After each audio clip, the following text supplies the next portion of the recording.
হাঁসের মাংস রান্নায় হোটেলের স্বাদ আসে না। আজ দেখুন বাবুর্চির আসল ট্রিক। এখানে আমি হাঁসের মাংস রান্না করার জন্য দারচিনি, বড় এলাচ, ছোট এলাচ, লবঙ্গ, গোলমরিচ, তেজপাতা দিয়ে দিলাম। পরিমাণ মতো মরিচ গুঁড়া, জিরের গুঁড়া, হলুদ গুঁড়া, সাথে হাঁসের মাংসের মশলাটা ব্যবহার করব।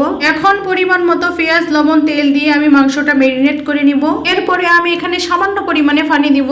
আদা রসুনের আইসটা ছাড়তে সময় লেগেছে, তাই এটা আমি শেষে দিলাম। মধ্যে আমি মাংসটা বসিয়ে দিয়েছি। দেখুন মাংস থেকে কিন্তু পানি ছেড়ে দিয়েছে। কিছুক্ষণ পর আমি আবারও ফিরে এলাম। এভাবে আমি মাংসটা দীর্ঘক্ষণ কষাবো। একটা কথা মনে রাখবেন, হাঁসের মাংস কিন্তু দীর্ঘক্ষণ কষাতে হয় এবং ঝালটা বাড়িয়ে দিতে হয়। কষানো হয়ে গেলে এখানে আমি গরম মশলাটা অ্যাড করে দিব, দিয়ে সুন্দরভাবে নেড়ে চেড়ে দিব। মাংসটা আমি একটু মাখা মাখা রাখবো, তাই গরম জল দিয়ে আমি নেড়ে চেড়ে ঢাকনা দিয়ে দিলাম। এদিকে আমি বাগার দেওয়ার জন্য দুটো শুকনো মরিচ, জিরা, কিছু পেঁয়াজ ভেজে আমি দিয়ে দিব।